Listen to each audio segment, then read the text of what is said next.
I have a question for you. Do you have a sense of purpose and destiny for your life? Many Christians lack purpose. They feel that their life is meaningless. They find themselves on a boat without a rudder, and they're being carried in every direction, and at the same time they're going nowhere at all. This is their life. It is a serious problem in our society. I recently read an article about a survey of young people in Britain aged 16 to 29. The survey found that 89% of young people do not believe their life has a sense of meaning or a sense of purpose. Is this a problem? As we will see shortly, I believe the answer is a resounding yes. Hi, my name is Dean Smith, and this is the first of two podcasts where I talk about purpose and vision, because God has a purpose for your life. But first, I want to invite you to subscribe to this channel and even like and share this video as it helps us get the message out. So what happens when Christians, or any person for that matter, does not have a sense of purpose? The answer is found in the book of Proverbs. Where there is no vision, the people are unrestrained, but happy is he who keeps the law. Proverbs 29, verse 18. The Hebrew word for vision is hazon, and it speaks of sight, both visually what you see and mentally what you dream. Variants of the word include the idea of a window looking outside beyond your walls and seeing a different world. Other invariants include the idea of light and illumination. Basically, vision is revelation, peering beyond the walls of your home through a window and seeing God's will for your life. One writer describes vision as being a transition or connector between your present and God's future for your life. God has a purpose and plan for you.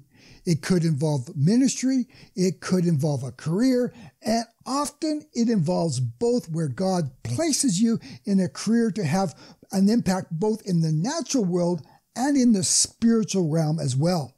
A vision describes a purpose that is bigger than you.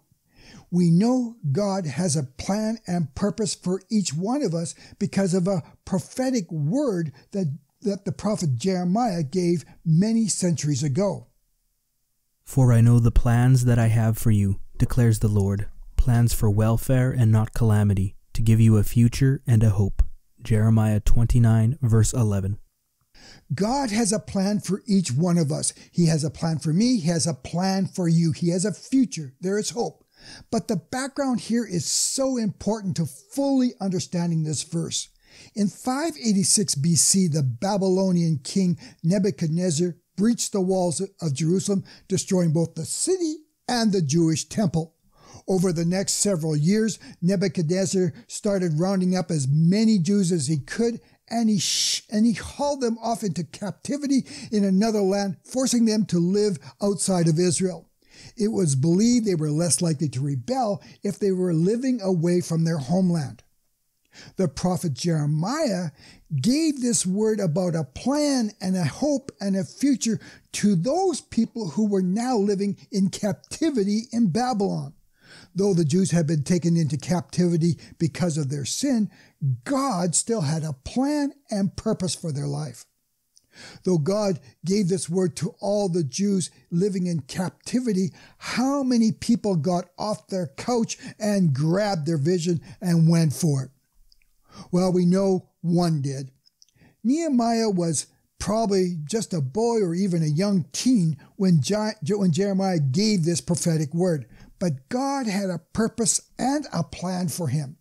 And several years later, after Persia conquered Babylon, Nehemiah ended up as a cupbearer for Artaxerxes, the king of Persia. This was a very, very special job because Nehemiah was the servant who ate the food before the king consumed it to make sure it wasn't poisoned. While serving the king, Nehemiah heard about how bad things were in Jerusalem for the Jews who were still living there. The walls had been destroyed and the whole city lay in rubble and ruin. The people in the city were in despair. And God gave Nehemiah a vision to see that city restored and its walls rebuilt. Those walls didn't just build themselves. It started with a man with a vision. Nehemiah had a dream of something that was bigger than him, and he began to plan, take risks as he prepared to fulfill that dream. It took hard work. It involved danger as he had real enemies threatening to kill him. And here's the critical thing about vision. The verse in Proverbs says that without a vision, people will dwell carelessly, which is the Hebrew word para. That word means many things, but primarily it describes people without a vision choose the path of least resistance. They avoid challenge and they avoid risk. They want the easy life. Remember that poll of 16 to 29-year-olds I spoke about earlier? That poll also revealed that 51% of those surveyed believe that they are put on earth to be happy.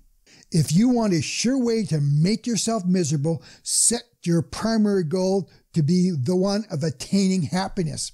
Because what makes us happy? It is having a life of purpose and meaning. Happiness is attached to purpose. It's not the purpose of life. Because a vision demands direction and sacrifice, fulfilling a dream is never easy. It is hard work. And usually the bigger the dream, the greater the risk and sacrifice.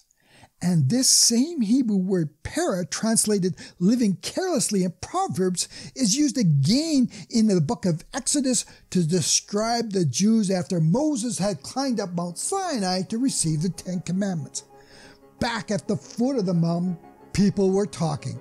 They were thinking that Moses had died, and finally someone came up with a great idea of building a golden calf and returning to the worship of the pagan gods.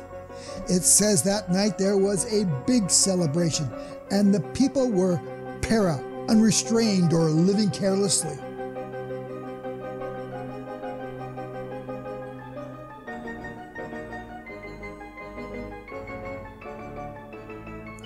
We need to call it what it really was, an orgy.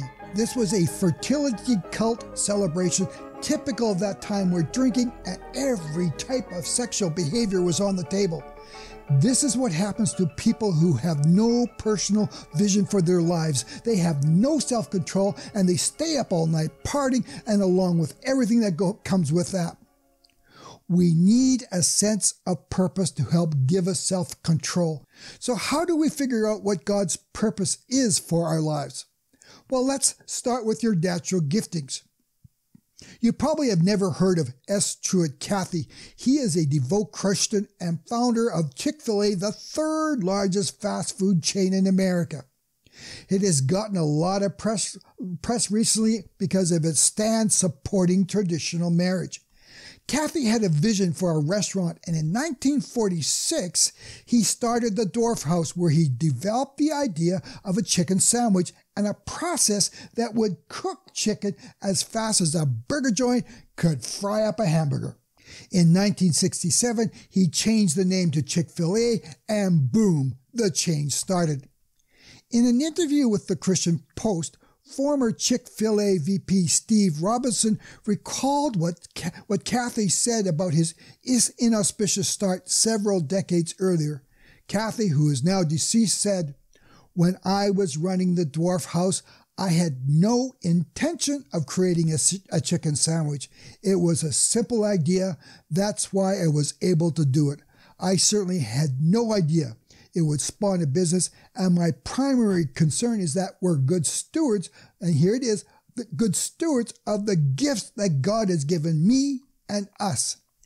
Notice how he focused on his gifts and tied it to his vision. Cathy took those gifts God had given him and developed a multi-billion-dollar business. I'm not saying this will happen to you, but let's start with, what are you good at? What gifts has God given you? What are your natural strengths and abilities? Then secondly, God will birth a vision to take advantage of those giftings.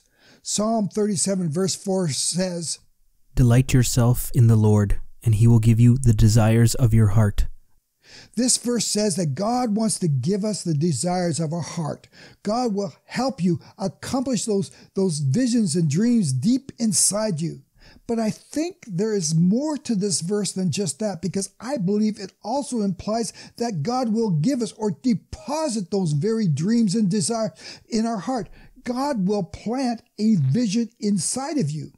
Is there something deep inside you that has been there for years that you've always wanted to do but haven't been able to accomplish? Though you haven't done it, you haven't been able to shake it either. It's still there. It's still burning inside you. You may even be too embarrassed to tell anyone about it.